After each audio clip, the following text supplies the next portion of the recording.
नमस्कार दोस्तों, स्वागत है आपका। जी हाँ दोस्तों, जैसा कि हम जानते हैं कि हमारे देश में समय समय पर अनेक महापुरुषों ने जन्म लिया है।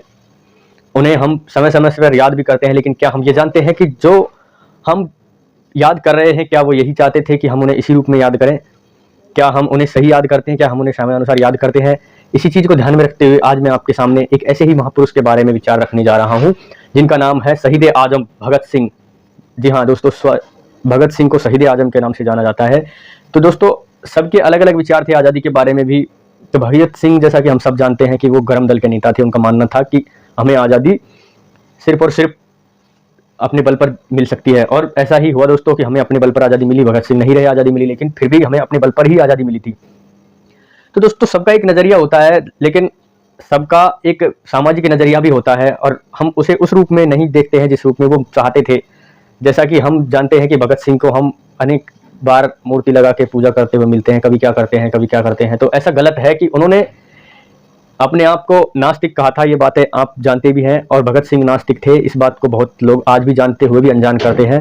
इसीलिए भगत सिंह नास्तिक थे, ऐसा उन्होंने सोचा होगा।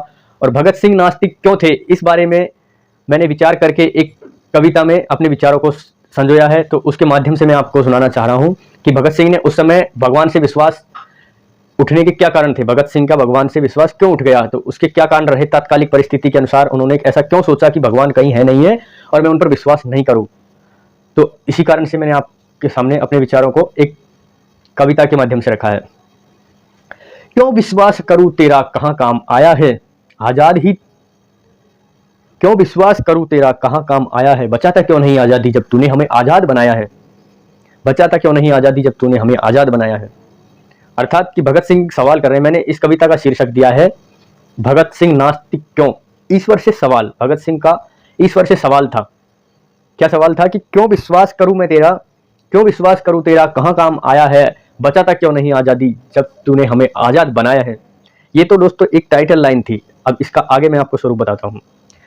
कैसे करूं तेरा एतबार ए खुदा तू कहाँ है जरा, कैसे करूं एतबार ए खुदा तू कहाँ है, जरा तो देख कैसा तेरा रूप है, जरा देखें कैसा तेरा रूप है। सुना है तू रहता जहां अधर्म है, सुना है तू रहता जहां अधर्म है, तेरा प्यारा भारत पराधीन है, क्या कम ये अधर्म है। यानी कि हम जैसा कि सुनते हैं महाभारत में, यदा यदा ही धर्मस्य ग्लानिर्भवति भवति भारतस्य, यानी कि अधर्म जहां पर बढ़ जाता है। तो वही बात है कि जहां धर्म है वहां पर तू है, भगवान से कह रहे हैं भगत सिंह। तो अभी तो देखें, भगवान आपका प्यारा देश भारत परतंत्र है, ये कम अधर्म है क्या। आप कहाँ हैं, मैं आपको याद कर रहा हूं।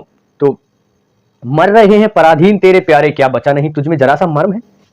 देखिए ध्यान से सुनिएगा बात को, ये किसी के पर्सनली नहीं है, कोई आस्तिक व्यक्ति है, इनको पर्सनल लेने की कोशिश ना करें। मर रहे हैं पराधीन तेरे प्यारे, क्या जरा सा भी बचा नहीं तुझ में मर्म है। मर्म का रखदार है तू तो बता, मर्म का रखदार है तू तो बता, क्यों कट कट कर मर रहे तेरे वंशज है जिस धरा पे तू जन्मा था। यानी कि जिस धरा पर आप जन्मे थे भगवान, उसी धरा पर तेरे वंशज, आपके वंशज कट कट के मर रहे हैं, ऐसा क्यों। सुना है प्यारे थे तेरे ग्वाल बाल, इसी मही को तू माँ कहता था जहां तू नन्हा था, जब तू नन्हा था। यानी कि जब आप नन्हे मुन्ने थे तब इसी धरती को, इसी भारत को माँ कहते थे, और ऐसे भारत पर आज अत्याचार हो रहे हैं। तात्कालिक परिस्थिति उसी समय ऐसी थी भगत सिंह के समय पे, और तब भी आपका मन क्यों नहीं मचल रहा है, क्यों खोल नहीं उठ रहा है आपका खून।